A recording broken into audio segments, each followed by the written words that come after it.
Hey, I'm Andy, and welcome to Rock, Roll, and Red Plaid.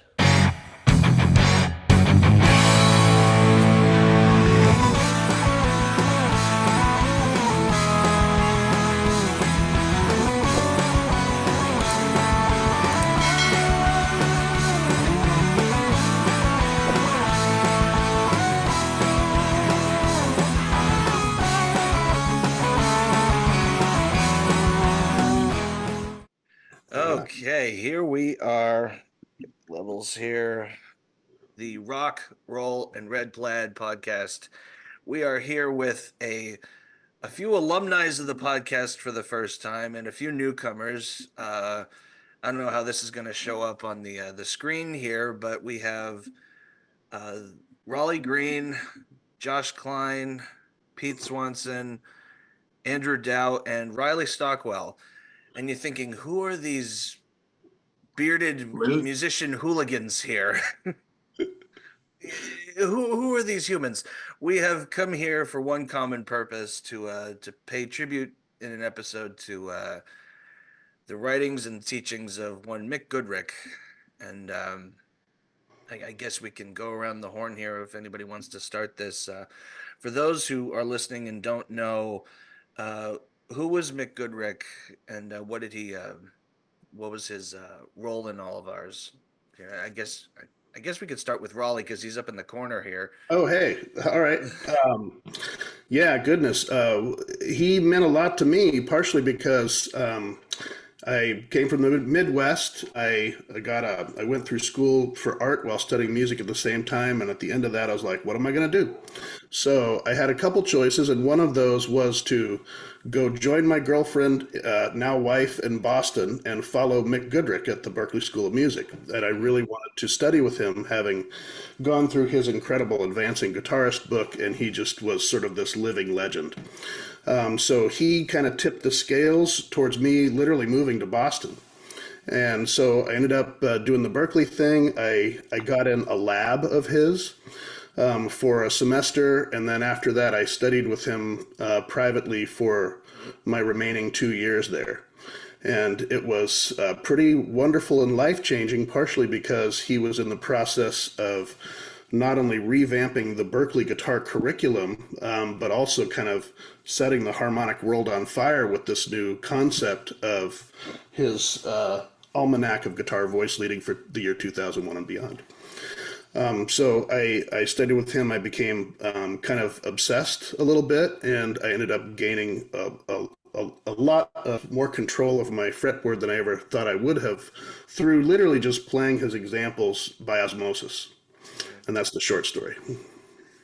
Oh man, Josh, I know you had the kind of Well, yeah, and Raleigh, can I ask a quick question of Please your do. story? yeah.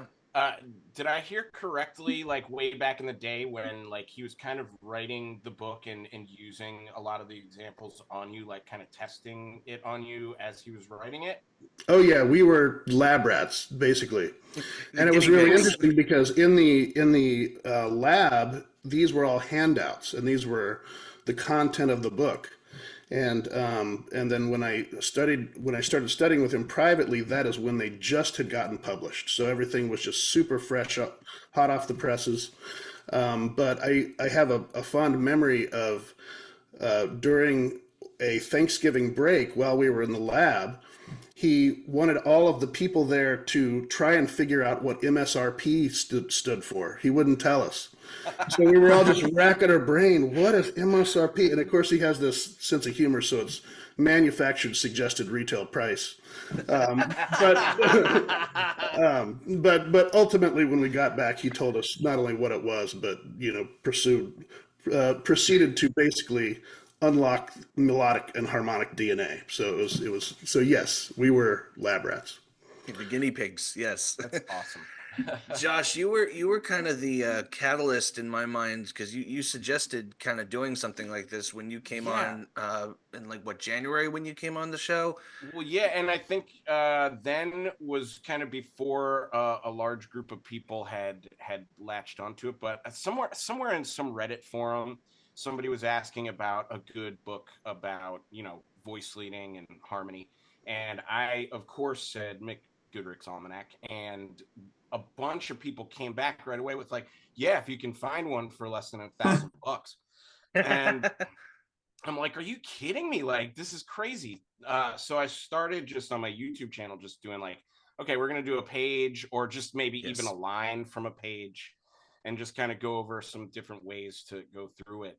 And through that, like I got some comments from like Chris Bono and then David and Andy, you know his name. Buzinski? No, not Fuzinski. Oh man, Bonzo? Lead. Oh, Right. David Lee. The best, Your yeah. group started, right? And you know, when all that started circulating and then people were kind of putting out in PDF form just kind of for tips and stuff, I was like, we did it. You know what I mean? Like enough people heard about this to kind of make the book available again. So I kind of at that point took a little bit of a back seat on all of that. But yeah, it's just kind of an amazing thing happened, an amazing community kind of formed around not being able to find these books to now we're all just kind of sharing, and yeah, Awesome. it's amazing to watch it. I would love to, when this goes out, if one of you guys want to put that up on the forum, you know, so everybody can see this, it'd be great, you know. Andy, I think that's your territory, right? Oh, I'll have to find it. Andrew and Andy Dow, I think that's your territory, Yeah, right? yeah. Well, let's bring Andrew into this one here. You reluctantly had said you weren't so sure what you could bring, but I know you and I know your brain and how it works so much as I think. What was it for you? Well, first of all, I'm still trying to figure out my brain. So if you have any insights, that'd Aren't be we great. all?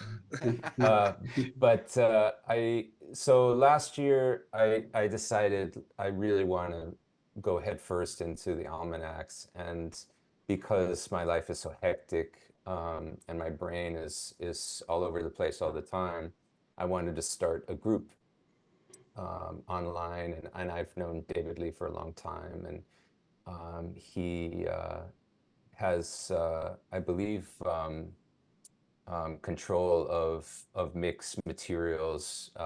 You know, now that Mick isn't here, he was a very great friend of Mick, and so I started putting the feelers out online about trying to get people involved, which helps me stay focused on something for a longer period of time, as I'm trying to just learn other people's music and write music and do what we do. So Yeah, like workout buddies. It's been like workout buddies, Yeah. 100% workout buddies. Yeah. Right. And it was a great start. And there was a Discord, or there is a Discord. It's still there. But it's an interesting thing. I think Mick's concept is hard for people to grasp, because it's so open-ended. I think that people really want, and I don't mean this in a negative way, I have this tendency as well, but want to be spoon-fed information and told how to use it. And so I think that the fact that he left it so open-ended, which I think is part of its genius, has been complicated for some people. And pretty much everyone in the group, you know, and everybody has busy lives, kind of fell off. And I was trying to organize it so there was a weekly page from the book, and people could work on that page and then upload their findings at the end of the week. And it very quickly fell to the wayside. I think that it's something that is really important, which is also why I've started spending time on it. And I think that it's really something completely different from how the way we learn music. You know, when I went back to school to Berklee, I was 33 and self-taught and just played my whole life and just wanted to fill in the gaps. And Berklee quickly, and they have a really great system, but they very quickly organize things as static chords and as chord scales. Mm-hmm. And I think that that creates a certain kind of mentality in playing. I saw it in myself as I was going through the program, and I see it in other players. And I think something like Mick's system breaks that open by giving you, first of all, a way to organize things on your own. There's a great deal of mystery and open-endedness. And I think that's a little overwhelming at first for people. But once you get into it, there's a freedom in that because it allows you to be creative in pretty much any way that you can with the material. And the material starts to kind of show itself, I think, for what it is. And maybe that's different for everybody, but I think that's pretty unique. So that's a long way to say that I'm fairly a beginner at this particular material, but I'm really excited about it, and I'm excited that people are talking about it. And I'll add 2 cents to the Discord conversation too, because you said it's kind of fallen to the wayside. I don't think it's necessarily fallen to the wayside so much as it's kind of what you said about some of the concepts are so complex. I know the one week the player put up his concept of moving chromatically through all the voice things. And that for me, that blew a whole door wide open. I've been looking at this material and trying to do it in a different way every time I play it, and had never thought to do that. And then it was like, oh God, I have to go back and do all of these exercises like that. And that it just takes time, you know what I mean? So I'll probably be getting back in there at some point, but it's just like, there's so much good playing in there. It gets almost intimidating, I think. Go ahead, Andy. Yeah. So it's okay. I just want to say I struggle when I have too many options. So that can be a little difficult with the book. So I had to make a decision kind of, and it changes because you don't know the material until you get into it. But I had to kind of make a decision on how I was going to approach things week to week. Or else my brain will keep going and I'll never get anything done. Yeah. So in that regard, like I definitely approached things differently week to week when it was going on. And that was really exciting. But you can also see how it's literally the rest of your life you can work on these books and it will never end, you know. But but what you said, Josh, was exactly true. The most exciting part for me of that group, when it was, you know, kind of going at full steam, was seeing how other people approach the material. Because you're right, I would see something and I was like, oh man, I wouldn't have thought of that. That's incredible, you know. And I literally didn't get past C major because it was like, it just takes all of your concentration, you know. And that's another thing I've thought about is, and please stop me in a minute, but you know, one of the things I've thought about is like literally just staying on one page for a month and not moving on. But Raleigh, you could speak to this, but I think Mick's intention was partially to like just play a page and move on and keep playing a page, and then eventually it starts to connect. Is that true? Think that Mick's approach was, here are the materials and it's up to you. You know, in the books he even mentions, you know, it's on the cover, batteries not included. But he has a very factorial approach to things, you know, and he even has the book Factorial Rhythm, which takes a similar approach with rhythm. But in a sense, it's a factorial approach to harmony and melody. And if you go through the entire thing and just make notes about what you like or which things kind of touched you, then you can go back on it. Then you have the benefit of playing the full set. Because in a sense, you know, you're talking about how open it is, and indeed it is open and in fact limitless and infinite what you can do with it. But at the same time, it is literally every single combination, so it is the full set. So in that sense, it's strangely finite. You know, some people, you know, I ask myself, how many chords are there? You know, and within triads and seventh chords, this has now been answered. And not only has it been answered, how many chords are there, but you have examples of voice leading from every structure to every other possible structure with every voicing type. So that's pretty compelling. And I would imagine overwhelming at the same time. So it just depends on how you approach it. Raleigh, I feel like we did the how many chords things once just because I was a picky teenager and like, how many chords can there actually be? Because somebody told me to learn my chords. I'm like, okay, well, how many are there? And I guess I guess to not leave anyone out, for Pete and Riley here, speak to that when you talk about, that kind of sky's the limit. How do you feel working towards something like that? Do you have a similar feeling as to everybody else? We'll start with Pete if you want. You know, Yeah, sure. I came across material a long time ago, right when the books came out. So I'm lucky I didn't have to spend, a mortgage on getting them.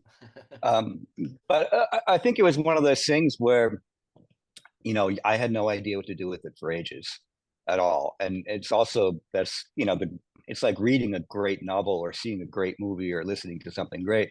If you can keep coming back to it and there's something there, it's heavy. So for me, it was really what I loved was his utter simplicity in what the book was, how it was just essentially in three tonal centers, but in the key of C. And what you're doing is you can see visually, all right, this note is on this particular structure, this note's on this structure. And then what I started doing is combining it with like movable do solfeggio. So what you're realizing is, fa always wants to go this way, T always wants to go this way. And then you're hearing the structures and you're hearing the lines where they want to go. It took me a long time to kind of hear it clearly. And then, to piggyback on what was mentioned about kind of chromatic harmony, when something, I didn't go to Berklee, but I am aware of the way things are taught and secondary dominance and what have you, where, I mean, if you're even just doing triads, you can change the triadic structure so that it becomes a secondary dominant. Yeah. You can do that with every single chord. You can do that with everything. The triads over bass notes, you're simply replacing either the third with the ninth. So that's the mentality there. All you're doing is one note. And really, for me, like, I was very lucky and I had a wonderful teacher that his whole thing was hearing in a tonal center. You got to hear clearly in a tonal center. And that's the same thing. It's so ambiguous. It's like, what does that mean? And going through this material allows one's ears naturally to kind of acclimate to the movement, the natural movements. I mean, one could theorize it's based on the overtone series, blah, blah, blah, but I don't really think that matters. It's funny because it's like there was one line in the Advancing Guitarist that was a question that was asked numerous times, and it was, have you heard the Bach chaconne? Have you heard Bach chaconne? It was like 3 times in the book. And it's the same thing. It's like, there's got to be something in this. Mick wouldn't be saying this if there wasn't something in it. And you're the same thing. You're seeing the voice leading happen by a master, and you're seeing chromatic mediums. You're seeing all these amazing things. And for me, it's really about the ears. I mean, plain and simple. You're hearing it. And, once he goes, I'll be very honest, the chordal harmony, I've taken it. I can't hear chordal harmony, I would say, like, very clearly. It's always a very ambiguous type of sound for me. But once after going through the 3rd book and hearing, oh, this is a suspension, or this is this, what happens is you allow yourself to actually improvise. Because if you hit fa, that's fa, and you hear it within the tonal center, and you know where it wants to move. Or you can go, you know what, I want it to move this way instead. You can do it like that. So for me, it was just truly hearing very clearly in tonal centers and having it, I mean, like, painful. I would go through, I go through 1 page usually at a time, and it might take me 20 minutes just to go through the cycle to hear it. Like, I might put on a drone so I can hear the rub of fa going to mi, the rub of T want to go to do. If I wanted to do another, I'm not, if I'm using, say, on this one, I'm just going to use the 9 instead of the 3rd, I know that I can alter that 9. But it's all in terms of clearly hearing in a tonal system. So, I mean, I literally would spend, like, any time I had, do, mi, so, do, fa, la, re, fa, ti, kind of that. and it really just gets in your ears, the natural movements, I feel. Mm. So that's the importance of this. I mean, I think it's one of the most important books on music ever written. Right. Not to leave Riley out in the dark. Hopefully not. Sorry about that. We got so many good vibes here. So what did those books do for you there, Riley? Well, it's all sort of new to me. I'm sort of like I can give the childlike experience for like kind of an extreme newbie maybe for everybody. First of all, it's just really great to hear everybody talk about all this. It's really nice. Mm. But I've always known about Mick. I think back in college I was listening to this album. It was an Atraj, which is like an Indian fusion group from Boston, and my guitar teacher was just like, "Hey, you got to start transcribing a bunch of solos." And I really liked one of the ones, and I was like, "All right, let's find out who this guy is," because I didn't have the liner notes or anything, and it was Mick Goodrick, and I was like, "Oh man, I really like this guy," and then from there, his name keeps popping up in the music world. You know, you always hear about him, and then when you're perusing the internet and looking for new materials to work on and stuff, it pops up that the Almanac is like the best book, or it's one of the best books. And so I was always looking into it, but like Josh was saying, I would go on Amazon and be like, "Oh, cool, it's like $1,200 to buy a used copy of this book. I guess I'll hold off, even if it's the best book." And there was actually a couple times, believe it or not, in my life where I was looking at it and thinking like, should I just do it? I heard it's the best. And I would always come to the conclusion like, no, I want to, but I can't. And so it was kind of like this elusive thing that felt like untouchable, like it's the holy grail that you're not allowed to know about unless you were graced into it at an earlier stage that I wasn't a part of. So it was sort of like this mysterious thing. And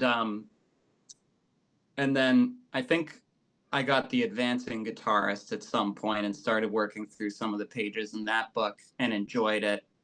And when Andy put out a post, or maybe he messaged me, I think I maybe messaged him, like he said, "I'm going to start doing this page a week thing." I immediately was like, this is it. This is my access point. If he has the book, then I can get a page a week of this without paying $1,200. And so I was like, definitely, I'm in. Send me those pages. Like I didn't know how else I could access it. So I was glad to be part of it. And then of course, once he sent out the emails, I found out that there's like, in the secrets of the internet, there's PDFs that you can download onto like an iPad nowadays where you can get the whole thing without getting the hard copy. So I was like, oh my God, I have it. I have the Holy Grail. And so just opening it up for the first time and looking at it, and even just like the foreword, when you're reading it, you're like, oh my God, this guy is so inspiring. It kind of reminded me of some of the Ted Green books, like the way that they speak about music and how open it is, and how you kind of find your own journey, and that you don't judge yourself too much, and you just keep working through materials, and eventually, like these like beautiful sounds you'll get used to and start hearing new things. And so for me, just working through the first few weeks of the pages was sort of like a magical thing. And thank you, Andrew Dow, for facilitating that. Yes. So amazing. The question is, I was just going to say, the question is now, when you open up the actual book, does it glow like the actual Holy Grail when you open it? Is it one of those vibes? It did for me. I think it did. I think it did too. Yeah. Might have been the backlight from my iPad. There it is. Oh, now you're showing off. That's beautiful. So can I just have the first one? That's like print. a kid's first used car sitting in your hands right there. Yeah, I know. Like Absolutely. $6,000. So can I just mention, like, it is so amazing that these materials are finally online. Yeah. But at the same time, they are somewhat incomplete because they're not in color. And it's important to realize that if you look at the structure of these, there are three colors. And Ah. these were tough for Mick to print. Like, he had a really hard time finding a publisher that would even do this. And this was all of the major examples are in pink. They actually should have been red. And I just wanted to let you guys know, if people have not heard of this, is that all of the pink/red are major scales. Anything that's yellow is melodic minor, and anything that's blue is harmonic minor. And these represent red, yellow, and blue, the primary colors that then can be combined in order to create the entire rainbow of harmony. That's crazy. So I think it would be pretty awesome to replace those black and white versions with true color versions. And that would be really helpful, because I remember going through these, and, it's one thing to spend a page on these, but if you're in melodic minor for like a month or 2 months, and then you switch over to harmonic minor, you actually get color shock, and you start to experience the sound of these as well as the color and the feeling. Like, just, it's a completely tactile body change when you go from one system to the next. Not for And nothing, to add but on to that, I never knew that, but while I was doing all my Berklee proficiencies, right, they do, like, your first semester is major minor modes. I remember just living in pink for that semester, and then they do melodic minor your next semester. I'm like, okay, I'm yellow, you know what I mean? And it literally just kind of got you through by color. Yeah, for sure. Yeah. Well, you better start scanning, Raleigh. Yeah. Better start You know scanning what? those pages. I'll tell you what. I actually am very far in scanning the first book, and they are in glorious color. But at one point, I was doing this, and I got contacted by Mitch Hoppers saying, "Please stop, cease and desist." Oh. So I paused that project momentarily, but I think he may no longer be kind of the proprietor. So I'm hoping that the floodgates have now been opened in that regard. Yeah, we should link you with David, and David would be make the that person whole to thing speak happen. to. Yeah. Maybe Just so people know when they listen to this right now, obviously not in color, as Raul said, Modern Guitar Harmony, their webpage has the PDFs for download, which David Lee and another wonderful gentleman are responsible for. And that's ongoing. I think they have a Facebook page and such, but they are available. And that's the thing. I didn't know. That's the the same thing important with thing. Riley. Last year when I, started this, somebody said, "Oh, they're right there." Because I had somebody had secretively sent me the PDFs, and I was secretly sending them to other people. And then somebody said, "Oh, no, it's online now." Okay. Okay, well, yeah. Not the what do they call it? The dark web. None of that. It's the multicolored pink, yellow, red, green. No, No, yeah, green. it's just artists that want to get it out. It seems like, because I asked in the Discord group, is it okay if I make this available too? And David said, we need to get it out there. So yeah, absolutely. So I know it's on my website as well, and there's even a few others I've seen out there. And it's not super hard to find. Yeah. And it's really my hope too that us doing this podcast will kind of spread more awareness about it too. To future people who want to get into this. That's when Josh said it. It's like, oh, this is a great idea, because I know after we did our episode, we talked for like another hour. It could have been a part 2, me and Josh, but you had brought that up. I'm like, oh man, that's great. Let's do it. And here we are. Because I feel like, I never met Mick personally, but but I remember doing lessons over the years with Raleigh, and we're learning about, and it really, now that you guys are all explaining how this stuff kind of went, where it's like it wasn't really spoon fed, it's like there was stuff to figure out. I'm like, this sounds vaguely familiar. Why does this teaching style remind me? I'm like, Obi-Wan himself here. But I remember, getting certain scales and stuff under my fingers, and then not being able to think about it, in the sense of it just became muscle memory, the finger placements and where everything was on the fretboard and everything. And I feel like through Raleigh, that came from Mick. I'm starting to get that, you know, it's like, cause it's like, there's stuff now that I just do not even think about.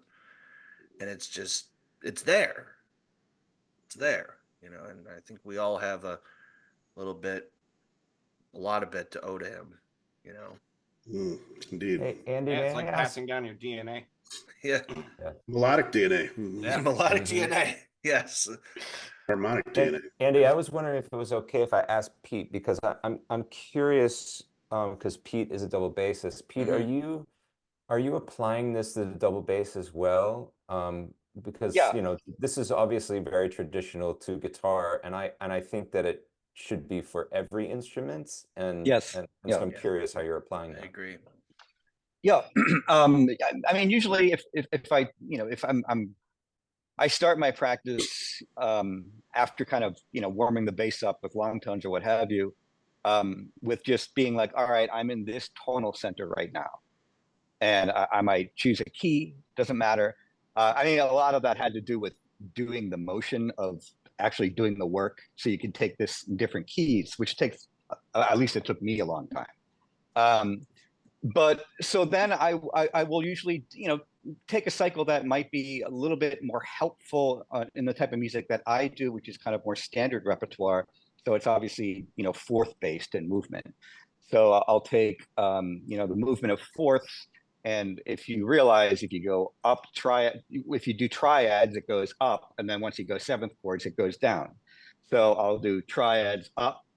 And then when I get to the top of the seventh, I'll do the seventh chords going down, da da da da da da da da da, you know, and then I'll do even the Nick's way, or a lot of the I think a lot of this came from Schillinger too, you know, where is you take the permutations of up down down up, and then you really kind of start hearing it move in more of a, for lack of better terms, a Bach-ian way.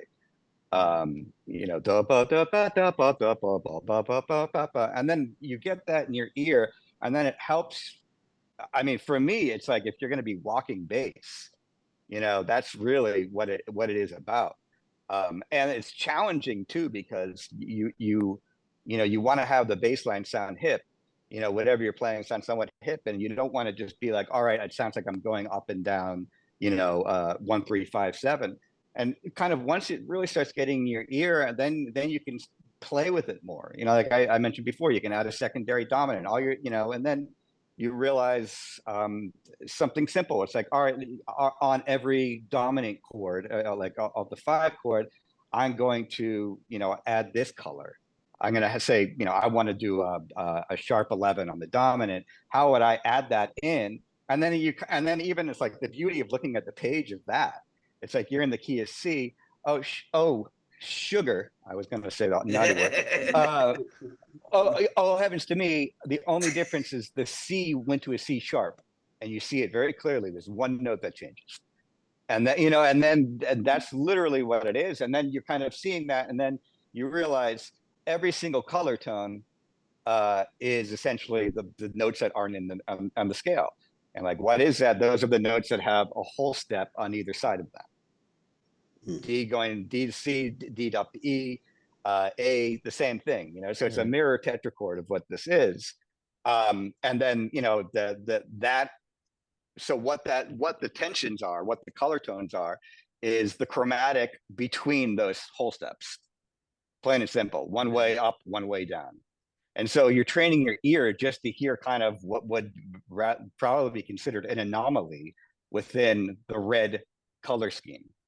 Yeah. Oh, that's this note, you know, and then you can start kind of hearing, oh, like those are the colors that this cat's adding. This is what this is. This is how I can add a little bit more tension. Like, and also like, I'm like old school as hell. Like I love suspensions. Like, I think there's nothing hipper than a suspension. And then like, you know, like adding the suspensions on, then you realize, oh, the suspensions are just book 2 chordal harmony going to triadic harmony. And then you realize, you know, like, oh, I mean, and then it shapes, and you're hearing shapes. Yeah. You know, you're hearing there's a certain amount of shapes that you can hear. There's major shapes, minor shape, and triadic shape, diminished shape, augmented shape. And then with the chordal harmony, you have like what would be considered, if you look at really every example, it breaks down into two two more shapes and sub shapes of those shapes, which would be like open fourths, so like, and obviously there are inversions, you have, and closed fourths. Closed fourths would be, here's a fourth, and then the notes in between. So it's like,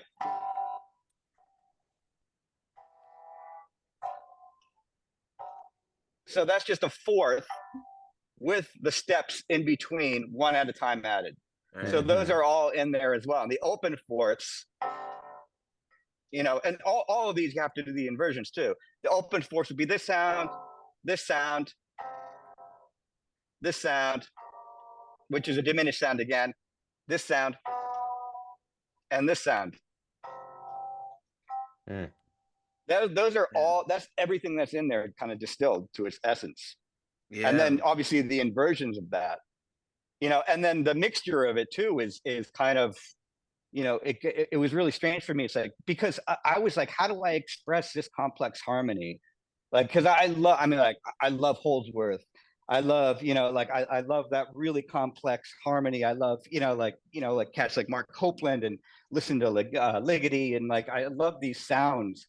And it was like, how to I used to talk to guitar players that studied with Mick and be like, okay, if your instrument was, you didn't have your top two strings and you could only kind of play up to the 12th fret.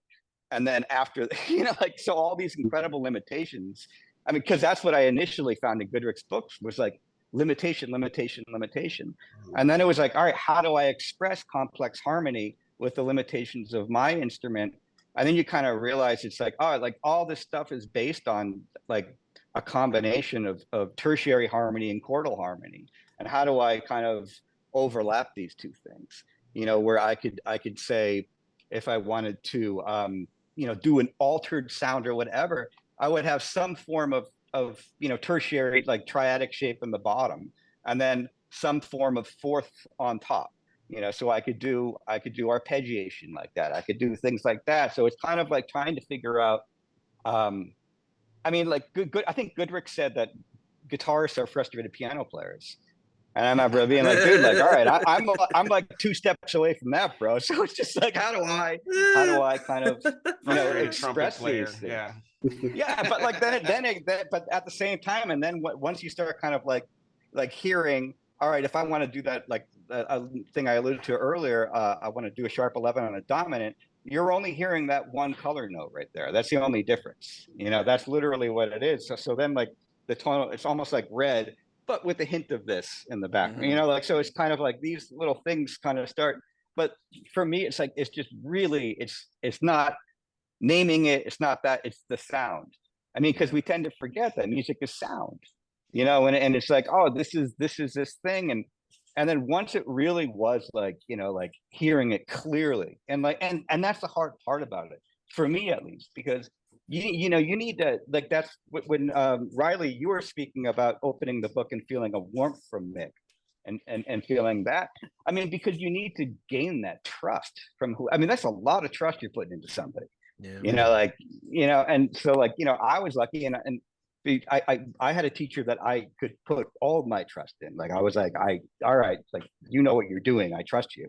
And then eventually, I mean, because it's like, if somebody says, I hear this, I have no clue if you do. I don't. I really don't. So it's you have to. Then you were like, well, I have to trust that people hear this stuff, right. Like it, and then you just do it and do it and do it, and something happens. It's just like, oh, okay, that's this sound. Oh, all right, that is. It's very strange. There's no way, like, this is, if you do this for this long, this is going to happen. It's a real, like, it's a real matter of trust that a lot of this stuff is going to work.